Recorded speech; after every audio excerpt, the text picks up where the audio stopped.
Gostaria que os irmãos abrissem suas Bíblias para nós meditarmos na palavra do nosso Deus, lá em Gálatas, capítulo 2, versículo de 1 ao 10. Gálatas, capítulo 2, versículo de 1 ao 10.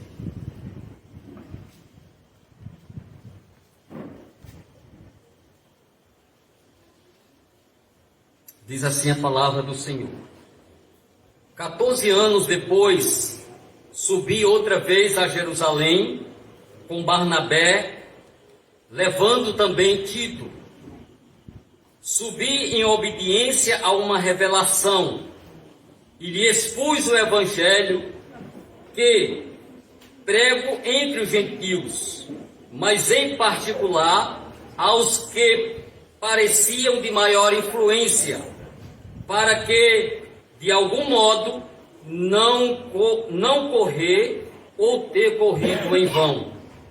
Contudo, nem mesmo Tito, que estava comigo, sendo grego, foi constrangido a circuncidar-se. E isto por causa dos falsos irmãos que se entremeteram com o fim de espreitar a nossa liberdade que temos em Cristo Jesus e reduzir-nos à escravidão, aos quais nem ainda por uma hora nos submetemos, para que a verdade do Evangelho permanecesse em vós. E quanto àqueles que pareciam ser de maior influência, quais tenham sido outrora, não me interessa. Deus não aceita aparência de homem. Esses, digo, que me pareciam ser alguma coisa, nada me acrescentaram. Antes pelo contrário, quando viram que o evangelho da incircuncisão me fora confiado, como a Pedro o da circuncisão, pois aquele que operou eficazmente em Pedro para o apostolado da circuncisão, também operou eficazmente em mim para com os gentios. E quando conheceram a graça que me foi dada, Tiago, Cefas e João, que eram reputados colunas, e me estenderam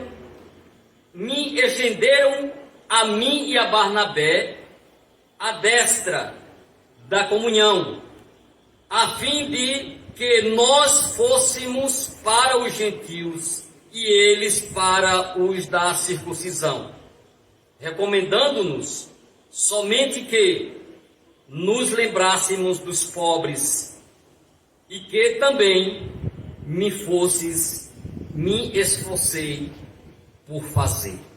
Amém? Vamos orar? Senhor nosso Deus, mais uma vez, Senhor, nós pedimos a orientação do Teu Espírito, ó Pai, para a explanação da Tua Palavra. Sabemos, ó Deus, que diante de tudo que aconteceu aqui, ó Deus, partiu do nosso coração os nossos louvores e a nossa exaltação. E agora, meu Senhor, nós pedimos auxílio do Teu Espírito e pedimos que fale aos nossos corações por meio da Sua Palavra. Deus, nós rogamos ao Senhor, nós pedimos a Ti, ó Deus, não nos deixa sair daqui, ó Pai, vazios, mas que o Teu Espírito ministre a cada um de nós aquilo que nós precisamos ouvir. Ó Deus, não o que nós queremos ouvir, mas o que nós precisamos ouvir para mudar a nossa vida e a nossa vida seja, ó Deus, do agrado do Teu coração. Ó Pai, eu Te peço isto, Senhor, em nome de Jesus. Amém. Amém. Poder sentar, amados.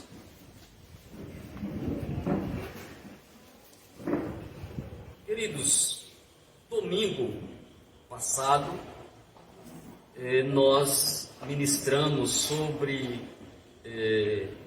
sobre comunhão, sobre amor, pois era um dia de ceia e cabia bem o momento para aquela mensagem. Hoje nós daremos continuidade à série de mensagens que nós estamos realizando na carta aos Gálatas. E como nós temos dito, nós temos ido sessão por sessão, ao ponto que nós possamos ficar familiarizados com o texto bíblico, com a carta do apóstolo Paulo aos Gálatas.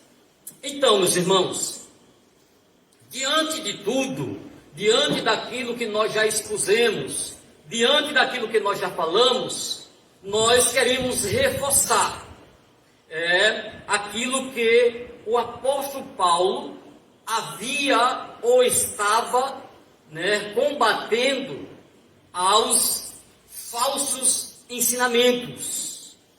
Queremos reforçar isto, pois alguns irmãos da igreja da Galácia estavam justamente enfrentando alguns penetras, alguns que se diziam irmãos, que pregavam outro evangelho, que não era o evangelho da graça, o evangelho de Deus, o evangelho de Cristo, e estava retornando às práticas da lei. Quando Cristo aboliu todos os ritos da lei. Aquilo que era necessário fazermos para obtermos então conosco hoje. Na igreja da Galácia, irmãos, uma igreja implantada por Paulo, há quem diga que tenha sido na segunda ou terceira viagem missionária que Paulo fez nessa região. Era uma região que tinha o governo era romano. E aí então, meus irmãos, nesta igreja, com a ausência de Paulo, havia um grupo chamado judaizantes que criam no sacrifício de Cristo. No entanto, diziam que o sacrifício de Cristo não era suficiente, era necessário seguir os ritos da lei. Por exemplo, a circuncisão, como não comer comidas sacrificadas, e também aquilo que a lei direcionava. A lei dizia, por exemplo, a guarda do sábado, quando os cristãos, de fato, não mais guardam o sábado, pelo fato de que o sábado estava na lei cerimonial, e agora nós guardamos o domingo por ser o dia do Senhor, no caso, o dia da ressurreição de Cristo. Então, havia aí estas informações dentre a igreja da Galácia que confundia os irmãos. Paulo estava na Mesopotâmia e, sabendo desses fatos, escreve para a igreja da Galácia, passando essas informações, ensinando aos irmãos que o sacrifício de Cristo é suficiente para a nossa vida cristã, para a nossa salvação. E aí os judaizantes ensinavam que Paulo só ensinava de forma frouxa, sem tanta exigência, para que pudesse ganhar os irmãos, ganhar as pessoas. E na verdade não era essa, era a ênfase do Evangelho de Cristo, pregado por Paulo, era tão somente a vida do próprio Cristo, a morte e ressurreição de Cristo, que era suficiente para isto.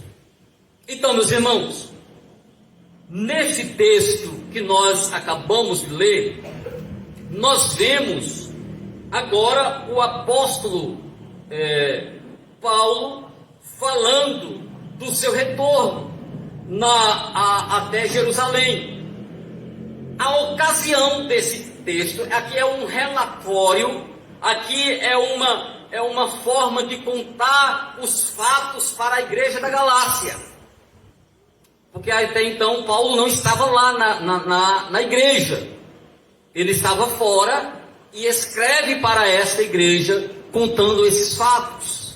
Então ele contou acerca de como ele era antes, quem ele era, como foi a sua conversão, como foi que Cristo se apresentou a ele no caminho de Damasco, e começa a contar todos os fatos. No verso 18 do capítulo 1, ele fala que após 3 anos, ele vai para Jerusalém. E aos que dizem que esses 3 anos era contando justamente do período da sua conversão, porque até então, depois da sua conversão, ele se recolhe à Arábia, e neste momento foi onde ele foi preparado por Cristo para o ministério dos gentios. E aí ele diz que passa 15 dias, ele vai, encontra a Pedro, posteriormente ele diz que encontrou Tiago, irmão de Jesus, e aí foi onde se deu esta primeira ida a Jerusalém após a sua conversão. E nesse texto, irmãos, que nós lemos, nós vemos ele falando acerca do seu segundo retorno a Jerusalém, que agora foi após 14 anos. Veja só o que ele diz no versículo 1. Gostaria que os irmãos ficassem de Bíblia aberta, seguindo a leitura. Veja só, ele segue contando esse relatório da sua viagem. Versículo 1 do capítulo 2. 14 anos depois, subi outra vez a Jerusalém, com Barnabé, levando também Tito. Vejamos aqui que ele diz que depois de 14 anos sobe outra vez, implicando dizer que esta era a segunda vez que ele vai para Jerusalém.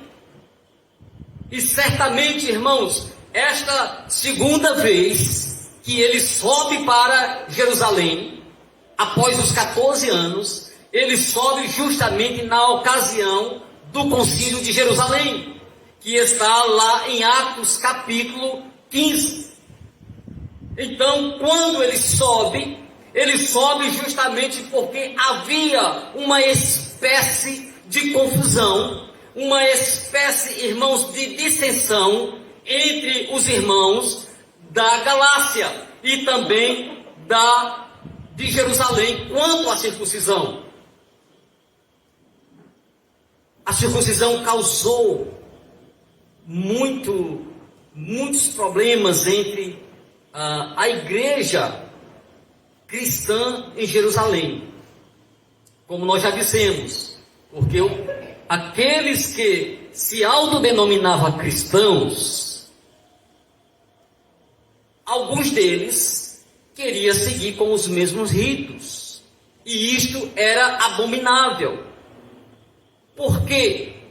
Porque de alguma forma eles queriam, com essa prática, eles diziam que a morte de Cristo lá na cruz não era suficiente para isto. Então teria que seguir os ritos da lei. E foi justamente, meus queridos, o que Paulo mais bateu. Isto foi o que Paulo mais enfrentou diante tanto da sua viagem na igreja de Jerusalém, como também na igreja da Galácia, certo? E aí eles sofreu várias consequências por causa disso. mas ele estava certo do verdadeiro, do evangelho que ele pregava, tanto para judeus, mas principalmente para os gentios. Esta era a sua marca, esta era o seu selo de ser apóstolo dos gentios. E aí ele diz, olha, subi outra vez, que implica falar desta segunda vez, depois dos 14 anos. E agora ele não foi só, ele foi acompanhado com seus companheiros de missões. Os seus companheiros que se puseram a pregar o evangelho, juntamente com ele, que foi Barnabé e Tito. Então ele vai levando consigo a esses dois companheiros para aquela ocasião do concílio. Veja só o que diz do versículo 2: subi em obediência à revelação, a uma revelação, e lhe expus o evangelho que prego entre os gentios, mas em particular os que pareciam de maior influência, para que de algum modo não correr ou ter corrido em vão. Vejamos, meus irmãos, que o apóstolo subiu a segunda vez com uma missão dada pelo próprio Deus, uma revelação. O que eu gostaria de mostrar para os irmãos acerca dessa palavra revelação, porque isto nós já falamos anteriormente na mensagem, mas essa palavra ela é tida como, de alguma forma, no nosso meio cristão hoje, né, como se algo fosse algo que estivesse ainda patente, ainda fosse necessário tais revelações. E eu gostaria de perguntar aos meus irmãos, meus queridos, qual é a importância da revelação hoje? Ela tem tudo a ver, mas uma revelação que já está presente em nosso meio, que é a palavra de Deus. Não há mais essa necessidade de Deus se revelar para nós de uma outra forma. A única outra forma, melhor dizendo, a única forma hoje que nós temos é a palavra de Deus. Dela nós tiramos lições para as nossas vidas. Não é mais necessário agora uma espécie de sonho. Não é mais agora uma espécie de visão. Não é mais necessário um anjo descer do céu ou aparecer para nós para dizer algo, porque a palavra de Deus já fala aos nossos corações. Ela é suficiente. Naquela ocasião, Paulo teve uma visão, Paulo teve uma revelação. E esta revelação divina, para que assim pudesse subir a Jerusalém, e lá, meus irmãos, poder expor as verdades do Evangelho. Veja só o que ele diz: subi em obediência a uma revelação. Aquela ocasião era de suma importância, a obediência àquela revelação. E qual era a revelação?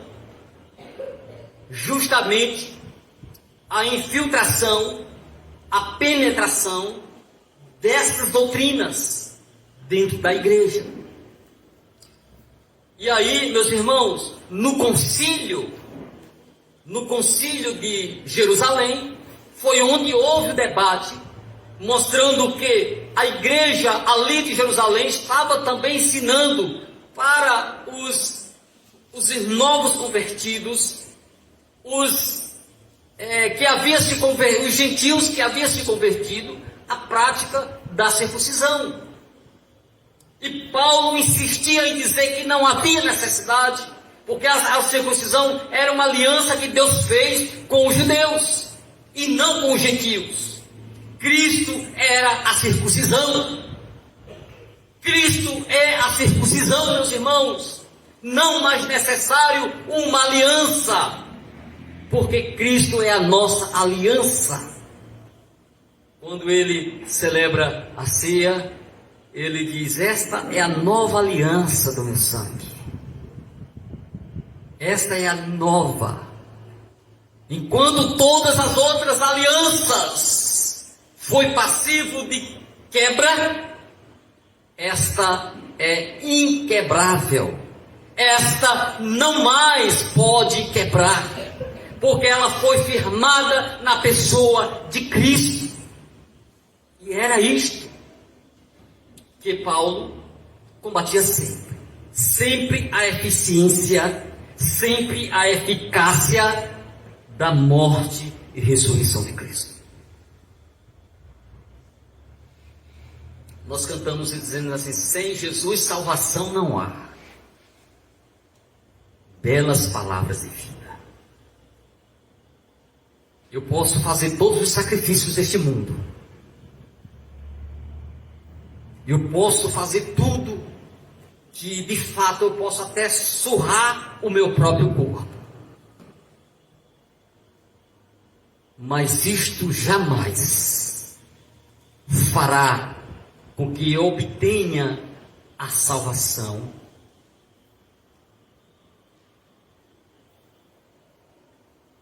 sem a pessoa de Cristo. Ou seja, tudo que eu fizer, não é eficaz para a minha salvação. O sacrifício de Cristo, sim, é eficaz, é suficiente. Este é o Evangelho de Cristo, meus irmãos. Tudo que eu faço, eu preciso compreender que eu faço em obediência, mas não para obter a salvação em Cristo Jesus. Porque também, meus irmãos, nós temos as nossas responsabilidades. Nós fomos chamados para sermos luz. Cristo disse no Sermão do Monte: vós sois a luz do mundo. Então é necessário que onde eu estiver, eu possa mostrar quem eu sou. Eu sou um crente em Cristo.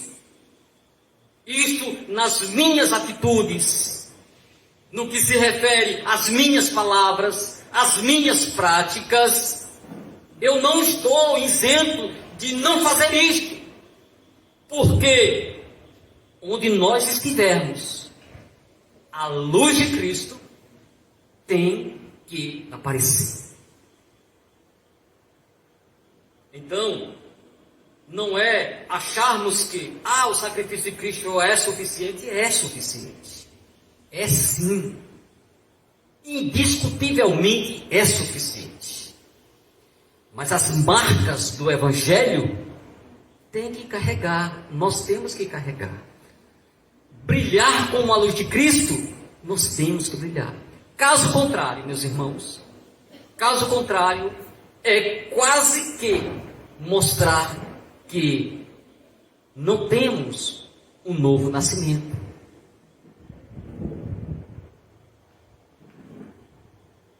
Quando eu digo assim, sou, isto acarreta uma grande responsabilidade. Porque quais marcas darei se não for as marcas de Cristo? Não é simplesmente eu dizer eu sou cristão. Não é simplesmente eu dizer eu sou um salvo em Cristo Jesus. E as marcas e os sinais, onde estão? Se tudo o que eu faço põe em dúvida aquilo que eu falo, é este evangelho transformador que Paulo prega, e em Cristo basta, e em Cristo é suficiente. Então ele continua dizendo, irmãos, lhe expus o evangelho que prego entre os gentios, mas em particular aos que parecia de influência para de algum modo não correr ou ter corrido em vão. Então ele chega em Jerusalém, expõe o verdadeiro evangelho, o evangelho de Cristo, e ali todos são atingidos com a pregação daquele evangelho. Mas uma coisa que eu gostaria de destacar, meus irmãos, é que ele diz assim: mas em particular aos que pareciam de maior influência. Queridos, esta palavra maior influência, ela dá a ideia de alguém que estava em destaque na igreja. E quem são os que sempre estão em destaque na igreja? Os líderes. As pessoas que são incumbidas de alguma espécie de autoridade na igreja. E estes, lá da igreja de Jerusalém, era Tiago. Tiago foi o que presidiu o concílio de Jerusalém. Era Tiago, Cefas, chamado Pedro, e também João. Estes três eram as autoridades, eram os de influência da igreja. E Paulo diz que foi lá e pregou o evangelho também para estes que era do evangelho da circuncisão. Como nós já falamos, a circuncisão era uma aliança do povo de Deus, do povo hebreu, que foi instituído lá no deserto. Mas que agora nenhuma influência cabe para os que agora vivem em Cristo Jesus. Como nós já falamos no princípio, meus irmãos, todas as leis lá do Velho Testamento, ela apontava para Cristo. Nós já falamos isso e vamos repetir tantas vezes seja necessário. Todas as leis do Velho Testamento apontavam para Cristo. E é tão interessante isso, meus irmãos, que na cruz tudo foi aniquilado. Nós estávamos celebrando a ceia ontem e falei sobre o sacerdócio de todos os crentes, que era justamente aquele ensinamento de que todos nós agora temos acesso a Deus. Não é mais necessário um representante, não é mais necessário agora um sacerdote para nos levar a Deus, como no Velho Testamento se fazia. E isso se deu pelo quê? Isso acabou como lar, quando Jesus disse lá na cruz: está consumado. O véu do templo se rasgou de alto a baixo, trazendo o ensinamento de que agora você é sacerdócio, você tem um sacerdócio, você agora pode se chegar diante de Deus. Foi o que nós fizemos há alguns instantes, quando nós confessamos os nossos pecados ao Senhor. Nós chegamos a Ele, nós adentramos a sua presença e aí pedimos perdão pelos nossos pecados. Este é o Evangelho, meus irmãos. Então, todos os sinais, todas as leis de antes, culmina em Cristo. E aí, aos que tinham uma espécie de influência na igreja, ou seja, a liderança, também havia a necessidade de ouvir o Evangelho. É por isso que ele diz: expus o Evangelho, mas principalmente aos demais de influência. A ideia de liderança. Então ele continua dizendo, contudo, continuando no verso 2, dizendo assim: para que, de algum modo, não correr ou não ter corrido em vão. Meus irmãos, isso é muito sério. Isto é muito sério e se aplica para nós. Muito isto. Porque muitas vezes nós estamos aí no labutar das atividades da casa do Senhor. E muitas vezes nós temos esquecido daquilo que Deus quer que nós sejamos.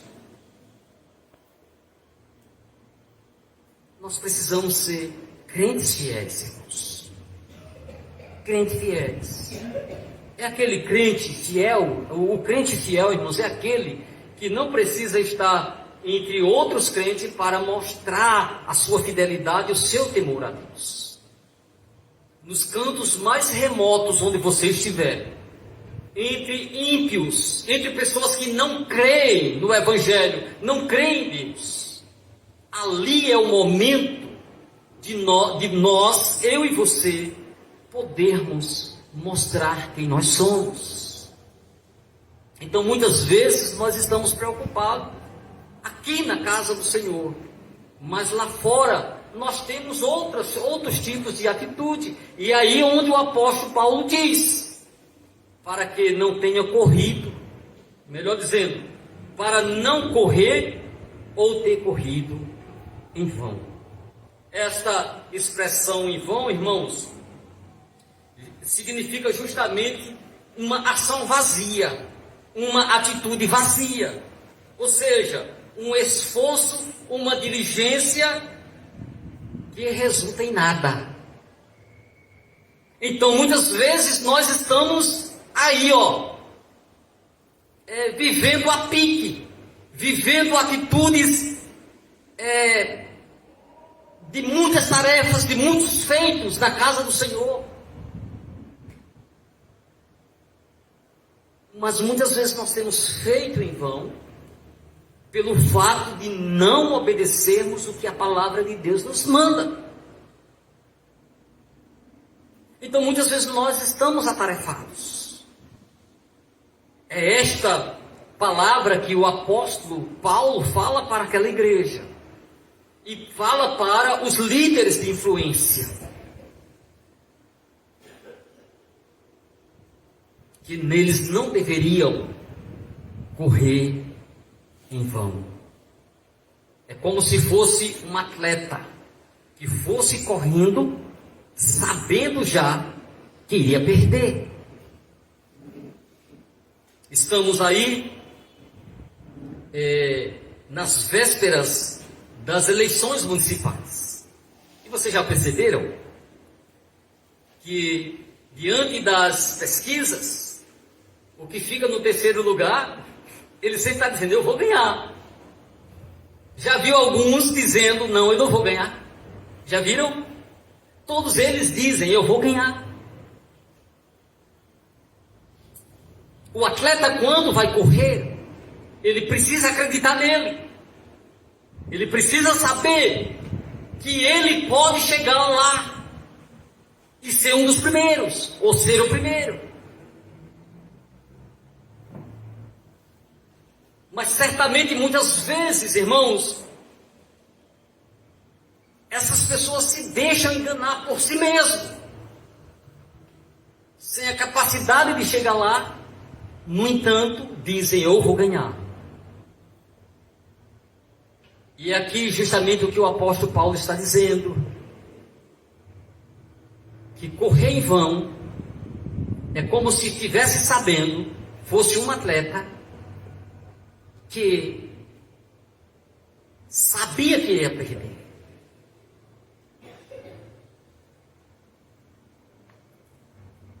Meus irmãos, o que nós temos feito?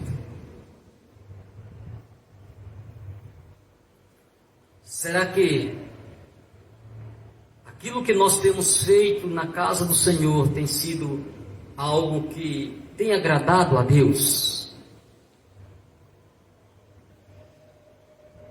Será que nós estamos correndo em vão? Eu acredito que a sua vinda aqui não tenha sido em vão.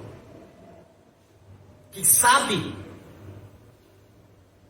muitos de nós, a começar de mim, nos enganamos a nós mesmos. Quando nós mesmos rotulamos quem nós somos, mas no nosso interior não condiz com aquilo que nós estamos falando. Deus tem algo precioso para você, meus irmãos. Por isso que Ele lhe trouxe nesta noite, porque Ele tem algo precioso com você. E é justamente, meus queridos, para que você não corra em vão.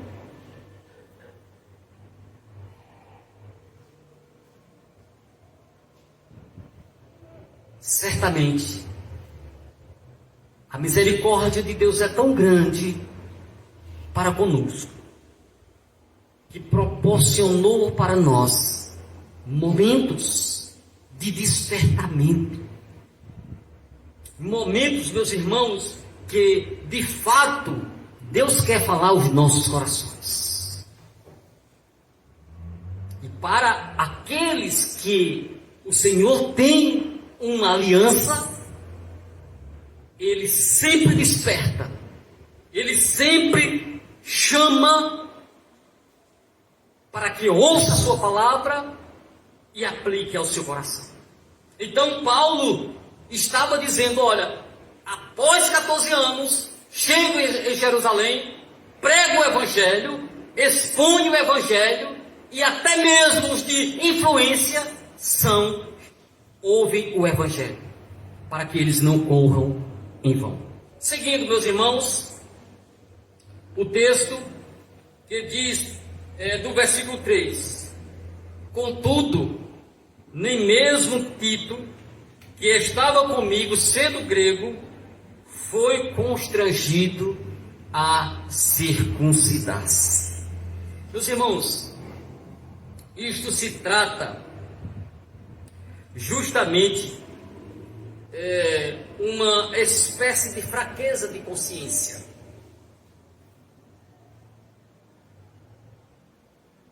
É uma espécie de não ter uma maturidade na sua fé.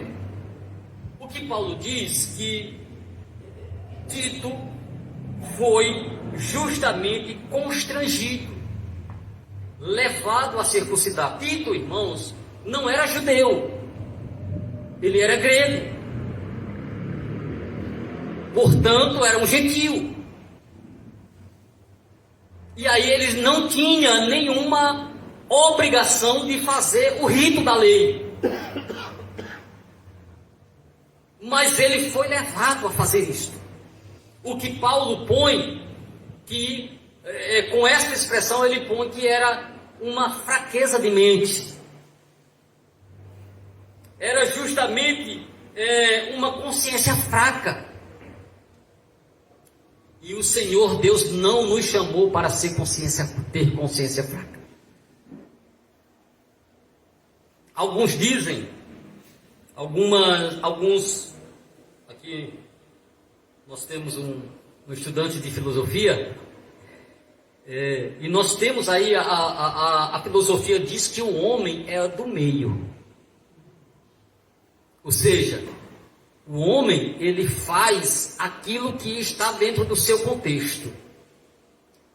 Às vezes até anulando que ser do meio é a causa de influência. É evidente, meus irmãos, que quando nós estamos em meio a pessoas que nos reanima, que nos fortalece, que nos incentiva, é claro que assim nós ficamos como quem é aquele que de alguma forma somos incentivados. Mas o Evangelho de Cristo não pode ser assim. O Evangelho de Cristo não pode ser assim. Nós devemos ser como somos aqui, como também lá fora.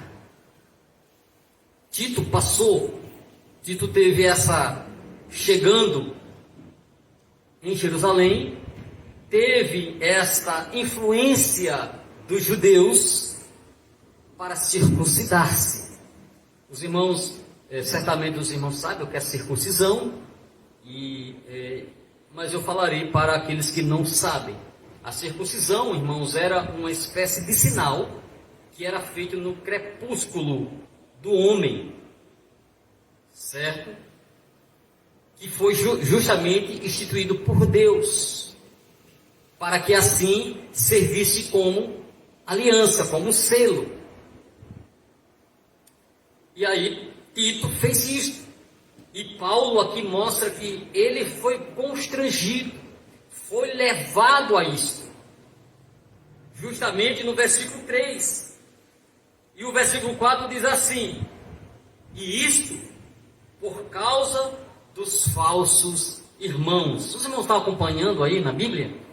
Veja só o versículo 4. E isto por causa dos falsos irmãos, que se entremeteram com o fim de espreitar a nossa liberdade que temos em Cristo Jesus, reduzindo a escravidão.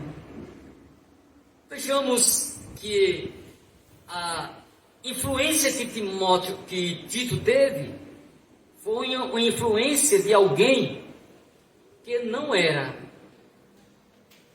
convertido de fato. Carregava o selo, carregava a marca, mas não seguia o evangelho que Paulo pregava, o evangelho de Cristo. Ao ponto de Paulo dar esse selo a eles: falsos irmãos. Então, era aquelas pessoas, esses falsos irmãos, eram aquelas pessoas que professavam ser cristão. Eram aquelas pessoas que diziam: eu sou cristão. Mas era destituído de conhecimento das Escrituras, de conhecimento da palavra, como também, irmãos, não tinha a piedade cristã.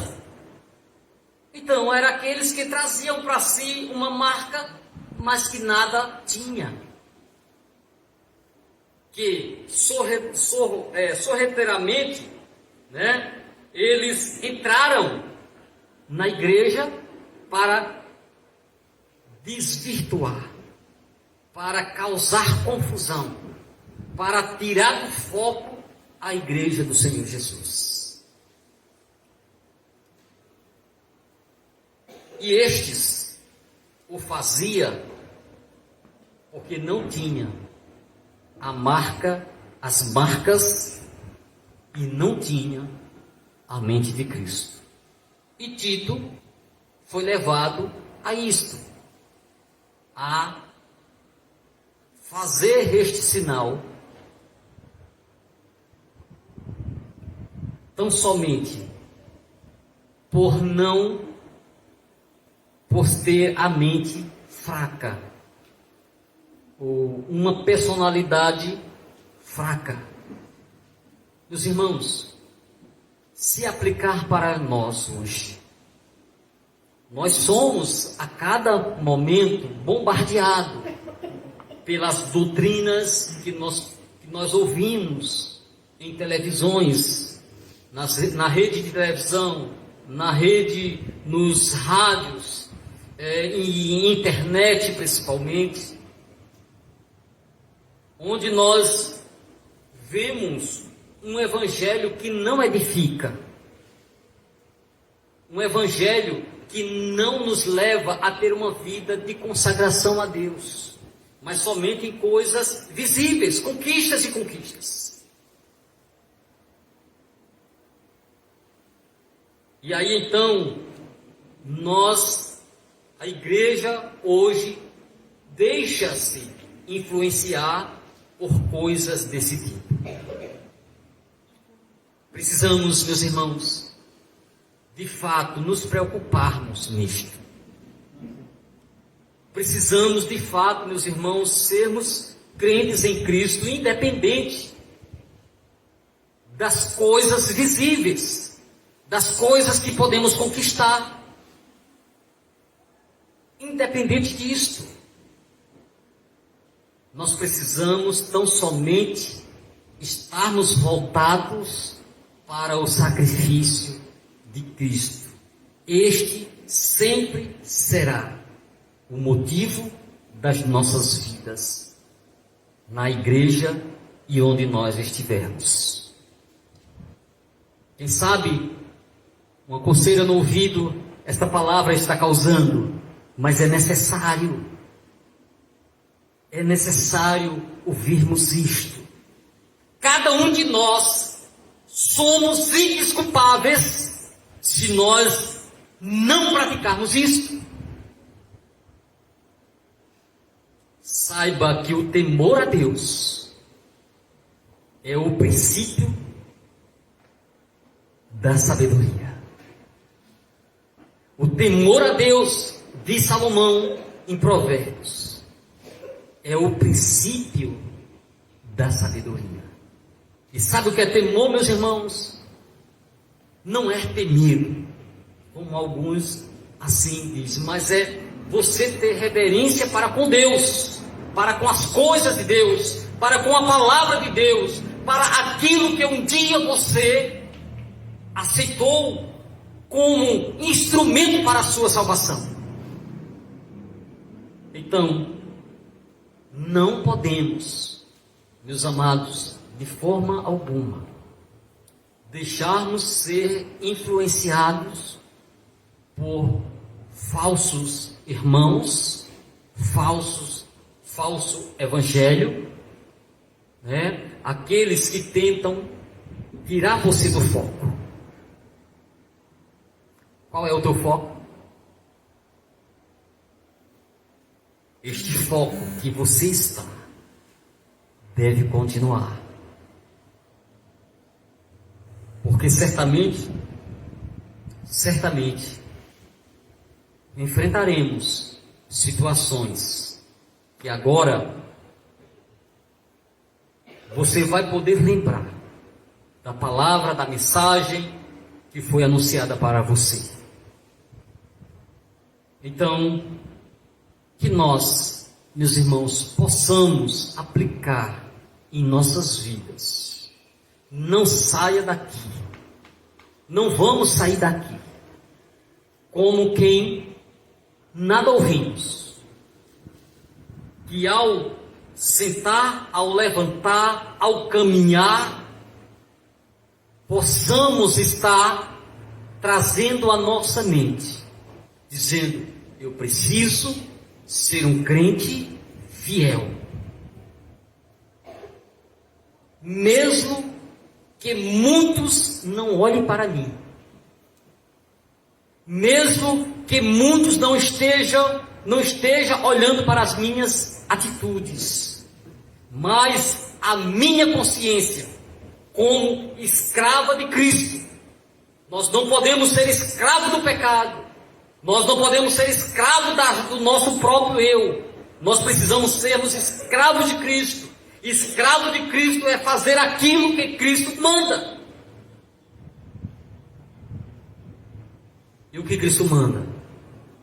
que nós sejamos todos obedientes a Ele, servindo a Ele com integridade no coração.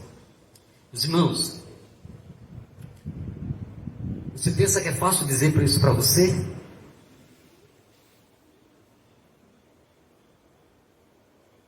Porque quando eu digo para você, quando eu falo para você, eu tenho total responsabilidade para comigo.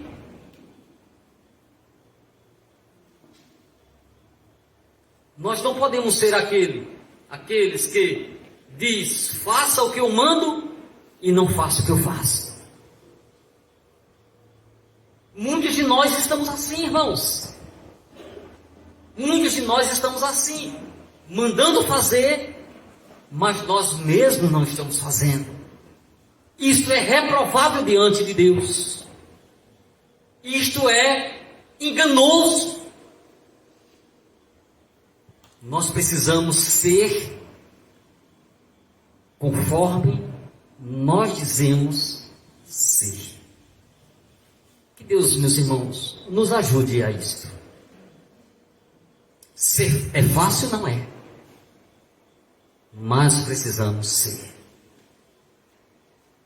É isso que o apóstolo Paulo prega para os irmãos. Um evangelho que causa mudança. Mas um evangelho que muda vidas. Se não mudar a vida, se não mudar a vida do eleito de Deus, ele não é um evangelho. O evangelho de Cristo. Porque o evangelho de Cristo molda.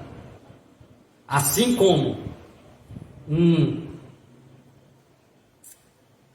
alguém que trabalha fazendo vasos, o oleiro, né, dá forma ao barro, assim o evangelho dá forma aos crentes em Cristo Jesus. Que Deus nos ajude, que Deus nos faça realmente sermos que a palavra de Deus nos manda ser. Amém? Curve sua cabeça e oremos. Grande Deus, maravilhoso Pai, a Tua palavra, Deus, foi anunciada, a Tua palavra, Deus, foi pregada. Deus amado, agora nos ajuda, Senhor, a colocá-la em prática nas nossas vidas, em todos os momentos. Amado, querido Deus, eu rogo ao Senhor que a Tua igreja que aqui estão, Senhor, possa ser, ó Deus, abençoada com esta palavra. Eu te peço isso, ó Deus, em nome do Senhor Jesus. Amém.